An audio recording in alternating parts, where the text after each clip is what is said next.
I'm Linda, 65 years old. I work part-time at a boutique. My husband, George, is 70 and became a contract worker after his retirement. Our son, Chris, is 37 and single. After graduating from a university in another state, he returned to the town to work. He had a place of his own. So it was just my husband and me at home. Chris would often contact and visit me, but he tried to avoid his father. I wouldn't blame him. Considering his father had been abusive and had exhibited behaviors that would now be classified as psychological and domestic violence. There had been countless conflicts between my husband and me, but when Chris was very little, I was always by his side. So he was spared from being directly harmed. Of course, it must have been terrifying for him to see his mother being verbally abused and having things thrown at her. The first time Chris was verbally abused by his father was when he was in kindergarten. That day, we were expecting all my in-laws to visit us, so I was busy preparing food. My husband, who had never helped with housework or childcare, didn't lift a finger even when his guests were coming. But unusually, he said he'd take Chris to the park since he was free until the guests arrived. Apparently, Chris asked his father to take him to the park. I was a bit worried, but I was too busy to go with them, so I let my husband take him. The park was close to our house and in the neighborhood where everyone knew everyone, so I thought even my husband wouldn't cause trouble there. However, within half an hour after they left, Chris returned home alone, crying. I knew something was wrong before the doorbell rang because of his cry. Are you okay? Did you get hurt? Dad. He was crying so hard he couldn't speak. I rubbed his back and soothed him. He wasn't injured, which was a relief. My husband still hadn't returned, and I wondered where he was. Once Chris calmed down, he explained to me what happened. That was when I heard a loud bang and my husband came home. He never cared about disturbing the neighbors, no matter how many times I told him to be quiet. Although he rarely resorted to physical violence, his verbal abuse was severe, and he'd often take his anger out on inanimate objects. The reasons for his outbursts were always trivial, and it was no different on that day. Chris, who loved the swing, was first pushed by his father. But my husband soon grew bored and wanted to sit on a bench. Then, Chris' shoe came off while swinging, accidentally hitting my husband's shoulder. That made his favorite shirt dirty. First, I thought Chris might have continued playing without noticing or apologizing, but that wasn't the case. I did say sorry, but he yelled at me, over and over. Left alone at the park, he had to come home all by himself, crying. Furious, I stormed into the study, where my husband would often shut himself away. What were you thinking, leaving a small child alone in the park? What if something happened to him? Idiot. You can see the house from the park. What do you think could happen? I confronted him about not forgiving Chris and continuing to yell at him, even though he apologized, but my husband wouldn't listen to me. He insulted me and Chris, and also criticized my parenting skills. A pathetic excuse of a son, a bad mother, and so on. As I glared at him, he yelled, "What's with that look?" and started throwing anything he could get his hands on at me. Stationery scattered on the floor, his coffee cup shattered against the wall. I retaliated, throwing back whatever came my way. Running out of small objects, my husband finally stopped throwing things at me. The last thing he threw at me was his dirty shirt. Wash this now. Make sure to get mud out of it. Now get out. I left the study without a word. Who was the idiot here? I thought it was just absurd to wear something, which you didn't want to get dirty, to a park with a child.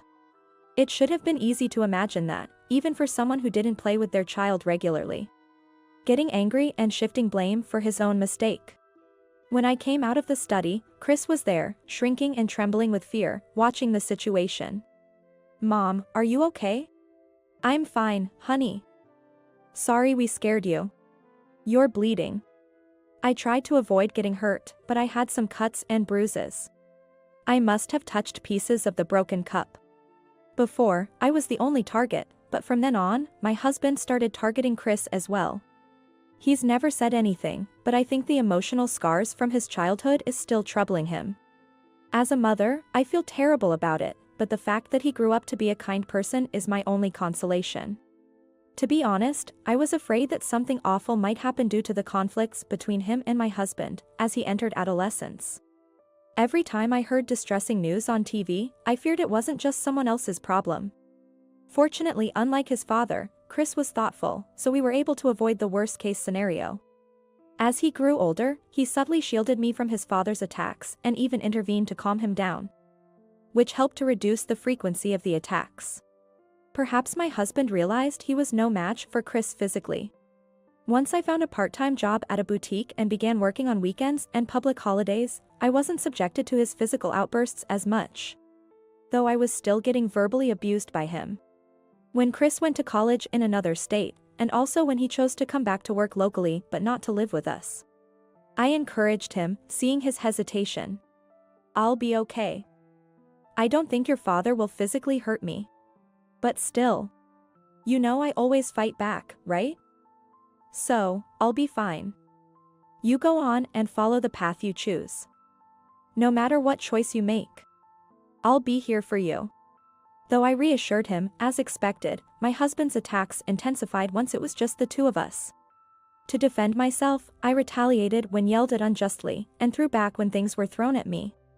I wasn't going to be defeated. One day, while watching TV casually, a feature on abusive husbands caught my attention. I was struck by a sudden realization. The description of an abusive husband matched my own husband, persistently attacking my character, and always getting angry at me over trivial matters. That was exactly what my husband was like. I learned that verbal and physical abuse often go hand in hand, including intimidation through loud voices or actions, and throwing objects, and withholding money and controlling the household spending.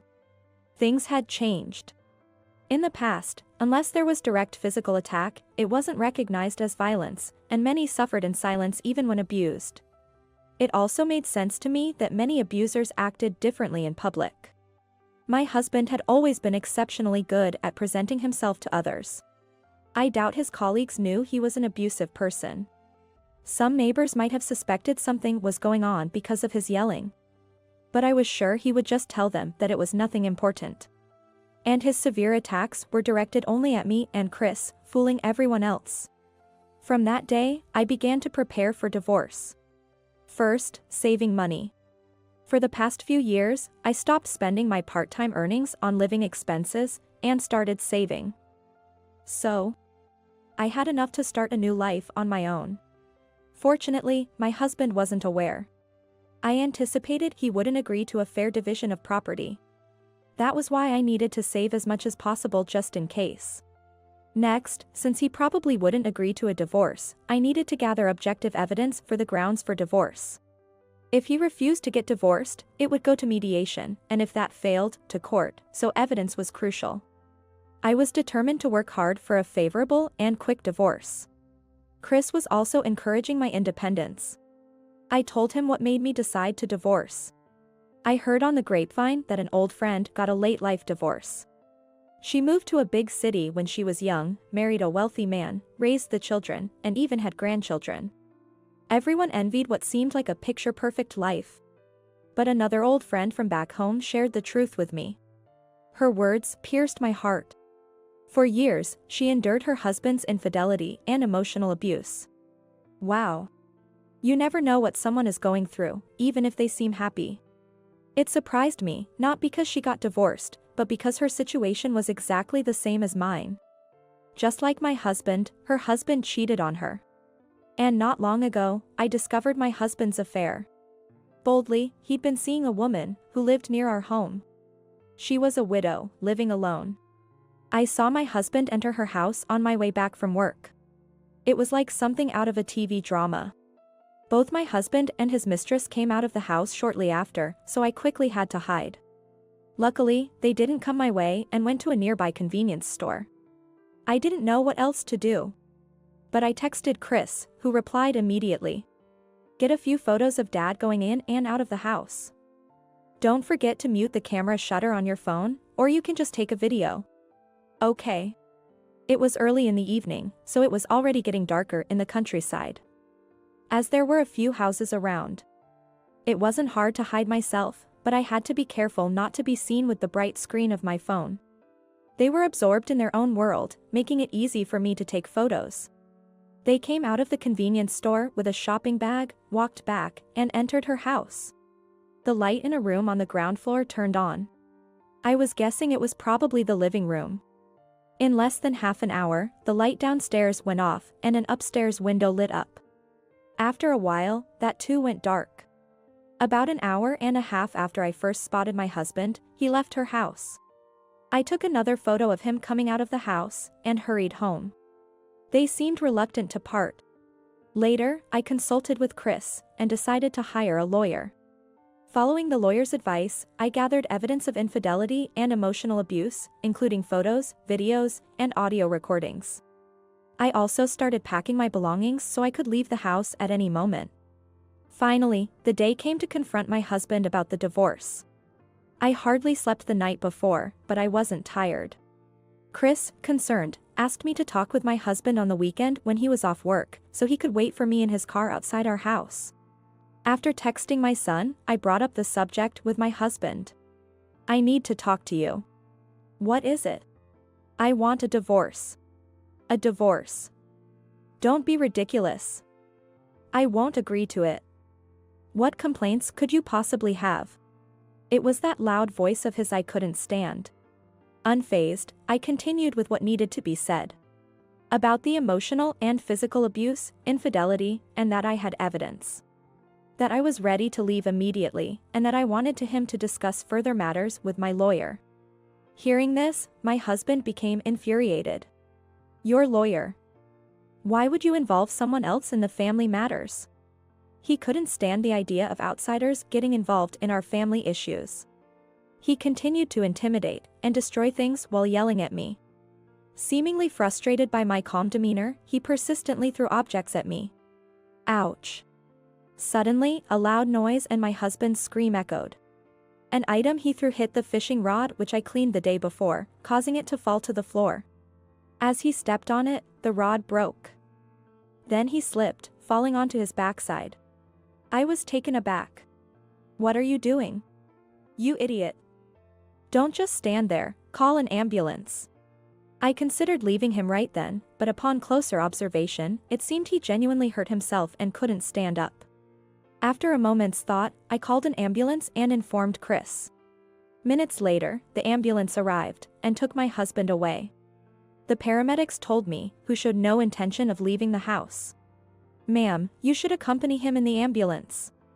They must have mistaken my stillness for confusion. "No, please go ahead without me." "What?" "I won't be going with him. We're getting a divorce, so it's no longer my concern." My husband was taken to the hospital alone in the ambulance. He had fractured his tailbone and cracked his pelvis. He called me many times, demanding various things be brought to him. Out of a final act of kindness, I delivered plenty of clothes and personal items. I ignored further calls, but then had a good idea and went to the hospital when his clean clothes were likely to run out. Interrupting his tirade of insults, as he lay immobile, I made an offer. "I'll do your laundry. In return, I want you to proceed with the divorce discussions with my lawyer." He just glared at me, saying nothing. "If you don't like it, I'll leave." "Fine." While my husband was hospitalized, I rented an apartment and moved out. I spoke with my lawyer, and as expected, my husband and I can't agree about the money. However, he seems to have understood my resolve and is willing to proceed with the divorce. Chris and I keep in touch, occasionally going out for shopping or meals, and he's surprised to see the changes in me. "I've never seen you look so happy before, Mom." Maybe you're right. I'm truly enjoying myself now. There are so many things I want to do. I can go out with friends without worry. And I can display my favorite ceramics and glass ornaments without fear of them being broken. Freedom is wonderful.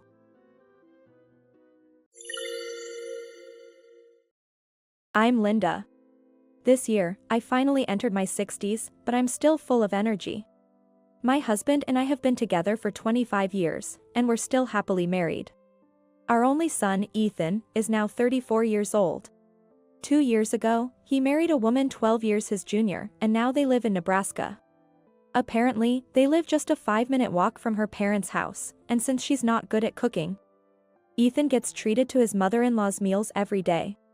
When I first heard about this, I felt a bit annoyed, but Ethan seems happy with his life, and his in-laws are happy to be relied upon. Since getting married, Ethan rarely comes home, and while I feel a bit lonely, I'm also proud that he's working hard for his family. However, an unexpected event suddenly changed everything. My father, who had been ill for many years, passed away, and I inherited his land. It was quite a large piece of land. So my husband and I were discussing how to use it when we received an unbelievable proposal from Ethan's wife, Jessica, who heard about the land. Please let us build a 2-family house on the inherited land for me and my parents to live in. My husband and I were speechless at this sudden request. Indeed, I remember hearing them complain about wanting to build a single-family home when they visited us this new year. Considering they might have children in the future, I had thought about offering some financial assistance. But I never expected them to ask for the inherited land as well. It was honestly beyond my expectations. Jessica's audacity didn't stop there. Please help us with $60,000 for the down payment to build the 2-family house. She asked as if it was obvious we should help, without any hint of hesitation. My irritation only grew. Ethan, sitting next to his wife, just laughed awkwardly, acting like a stranger. We'll be able to live nearby, so please help us out. Currently, it takes an hour and a half by car to Ethan's apartment. Indeed, being 10 minutes away by car would be nice. But living with his in-laws changes everything. We couldn't visit freely, and it would be awkward for us too. Yet Jessica acted as if we should be grateful to them. Unable to immediately agree, we said we needed time to think about both building the house and providing the money, and left it at that. Not liking our response, the next weekend Jessica came to our house with her parents. Her mother immediately said, "Ever since our daughter married your son, I've been preparing meals for him. I've been taking care of him so much, why are you hesitant to give us the land and the money?" Her mother's attitude was presumptuous, as if she was doing us a favor. Jessica's father said, "We don't know what the future holds. Having a 2-family house would be reassuring, and we can help with the children. What's there to complain about? Sure, it's all benefits for them. They wouldn't have to pay for the land, and our down payment would reduce their mortgage. If anything happens, we'll all be under one roof, so we can quickly come to each other's aid. And we'll have the chance to see our grandchildren every day." We felt taken advantage of, expected to give money while they did as they pleased. "Anyway, we are building the house, so please cooperate," Jessica said and left. Shocked by Jessica and her parents' arrogance, my husband and I were speechless. Then, we started receiving persistent calls asking for financial help. My husband, fed up, subtly mentioned, "We won't give Ethan the land or the money. But I'm worried about you both, so unless we do this, we can't live nearby. Please, can't you just do what Jessica and her parents want? Think about my position too." Ethan was completely under his wife's influence. Our opinions were ignored, and they even started looking for a custom home builder. A shoe closet and a walk-in closet are essential. In addition, a spacious living room with a high ceiling and a multifunctional kitchen packed with my daughter-in-law's mother's requests as if they were just standard. There was even a study for her father and a rooftop, resulting in an extravagant 2-family house plan that left me dizzy. This is our dream house, so please give us the land quickly and help us financially. My husband and I exchanged looks, astonished by such an unreserved daughter-in-law. We could have firmly refused their request. But then Ethan said something completely unexpected, further bewildering us. "Stop dragging your feet. Just do it already. If you keep holding out, I'll cut ties with you." Ethan, who only listened to his wife and in-laws, was no longer on our side. Our dear son felt incredibly distant, and the emptiness was more profound than just him leaving the nest. Due to this, we decided to go ahead with the financial support. Of course, Jessica was the happiest. "For now, please transfer $10,000 to the construction company. We'll manage the remaining $50,000, so please give it to us in cash." I did as told, withdrawing a total of $60,000 from my account. Jessica, who hardly ever visited our house, came happily this time to collect the $50,000 in cash. She handed me various documents for the two-family house as if exchanging them for the money. Take these to the construction company. Make sure you transfer the money properly. After saying this quickly, Jessica left in a hurry. Later, finding some errors in the documents, I went to Ethan's apartment, but he wasn't there. I even went to his in-laws' house, but they were also out. That's when a neighbor told me Ethan, Jessica, and her parents had gone on a week-long trip to Europe. Got some unexpected money, so we're off. We'll bring back souvenirs, Jessica's mother had said cheerfully. That unexpected income was undoubtedly the $50,000 I had given Jessica. The thought that they demanded the money for a house down payment but used it for a lavish trip was infuriating. When I told my husband, he too was visibly shocked. Feeling disregarded by our son Ethan, we didn't know how to fill this gaping hole in our hearts. But we were determined not to be used anymore, so we looked up. My husband felt the same, and we immediately went to the construction company to cancel the two-family house construction. At the construction company, someone casually started talking to my husband. It was a senior employee there, and he turned out to be my husband's elementary school classmate. They had known each other for years. After reminiscing, we got to the main topic. We explained everything, and the classmate nodded, listening intently. Then, there's no official contract yet, so no worries. Besides, the land and money are yours, so do what you like with them. This suggestion resonated with us surprisingly well. Yes, the land and money were ours. We could use the money to build our ideal structure. Once decided, things moved quickly. My husband's classmate quickly drafted a simple plan and showed it to us. In the design that encapsulated all our wishes, we finally saw a light at the end of the tunnel. After returning from their European trip, my son and his wife kept it a secret from us, so naturally, there were no souvenirs. Did you transfer the down payment? No more holding back because you don't like it. We're all adults here. Jessica frequently called to confirm the money but never bothered to visit the construction site. She's too busy with work, so please provide snacks for the workers. Don't skimp, make sure it's something good. Jessica didn't work. I was almost impressed by her audacity to tell such transparent lies. Apparently, the first $50,000 I gave her hadn't been completely spent on the European trip, as they continued to indulge in domestic travels. Naturally, Jessica's parents joined every trip. Thinking of Ethan being entirely absorbed in his in-laws' family and having fun pained me. However, my husband and I were thrilled to see our ideal building taking shape. We were extremely grateful they left everything to us once the construction started. Several months later, what was completed wasn't a two-family house, but an apartment with 8 one-room units. Yes, we canceled the contract for the two-family house and built an apartment complex for single living, aiming for rental property management. Of course, we bore all the costs. Ethan, Jessica, and her parents, who hadn't shown their faces until the completion of the building, were speechless upon seeing it. What's going on? Where's the two-family house? Jessica, shaking with anger. Her parents also yelled in outrage. Why is it a one-room apartment? We can't live here as a family. Do you think you can get away with this? This is insane. Faced with their fury, I hit them with the truth. The land is mine, the money is ours. What complaint could you possibly have? We're the ones filled with questions. And about the $60,000 assistance for the house, what did you do with the $50,000? That's the real insanity here. Jessica flinched. Perhaps feeling awkward, Jessica nudged Ethan with her elbow. Propelled by her nudge, Ethan was pushed forward to face us. To do this to your family. I'm so disappointed. We're cutting ties now. You okay with that? I was utterly disillusioned by my son, who threatened his own parents, expecting us to come begging.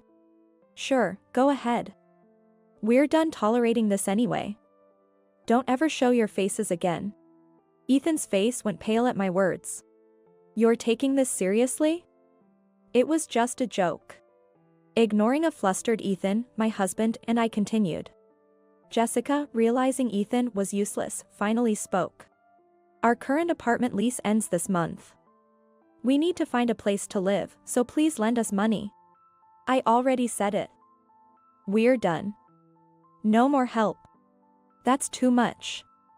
Ethan quit his job for this move, and we have no savings. Where should we go?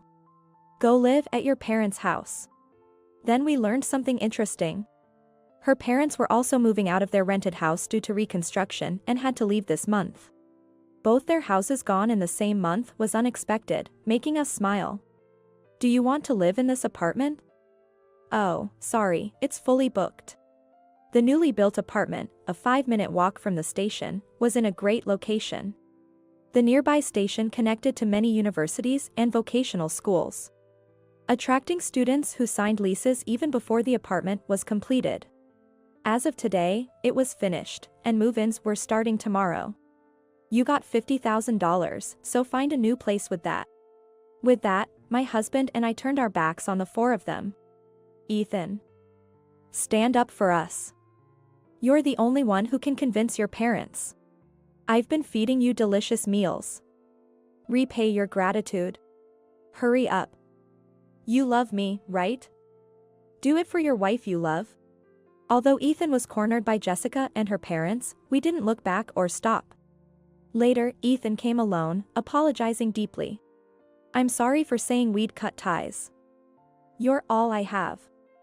I was just trying to please my in-laws and ended up being cold to you. I haven't forgotten the words he said when we were hesitant to provide assistance. His irritated behavior at that time, too, was only possible because he thought it was okay to lose the trust of his own parents. His excuses now did nothing to garner my sympathy. I let him speak his mind, then told him to leave. You're my only son. How can you be so heartless? Have you ever worried about us since marrying? If you had considered us, you wouldn't have agreed to the two-family house. Pointing out his complete siding with his wife, Ethan had nothing more to say. Never show his face to us again. Not come asking for money. Not report on his current situation. Simply stay out of our lives altogether. After declaring our estrangement, Ethan left with slumped shoulders. A year later, our apartment business is doing exceptionally well. Though we're essentially in our retirement years, my husband has really taken to managing the apartments and wants to continue as long as possible. We haven't heard from Ethan since. Recently, while shopping in a supermarket in the neighboring town, I saw Jessica working the cash register, looking unenthusiastic. I was surprised to see her without her wedding ring and looking quite drab. I later heard from a mother who was Ethan's middle school classmate that Ethan divorced Jessica, groveled back to his intended-to-leave company for a job, and now lives in a single men's dorm, working. It seems that his ex-wife, Jessica, frequently pestered him for money, but Ethan, who had been submissive until then, finally snapped. After that, she apparently stopped having any contact with him altogether. After the divorce, Jessica moved to one of the oldest apartments in the area with her parents. Previously reliant on Ethan's income, she now juggles jobs at a supermarket and a convenience store. Jessica's mother is engaged in piecework at home. Her father, on the other hand, works as a day laborer security guard to support their livelihood. After the tumultuous two-family house incident, my husband and I are now living a very peaceful life, feeling blessed in our tranquil retirement. Our serene retirement days are enriched by the apartment we built, ensuring our wallet is always well filled. As someone who loves cleaning, I never neglect the weekly cleaning of the apartment. Keeping it well maintained ensures quick re-renting after tenants leave. Maintaining its clean appearance is also very satisfying. Although I regretted giving Jessica $50,000 in cash at the time, I now see it as a small price for cutting ties with her and her parents. Grateful for these quiet days, my husband and I plan to fully enjoy the rest of our lives. Even if Ethan shows up saying, "Please forgive me," I'm confident I can firmly turn him away. I don't want anyone to disturb this happiness ever again.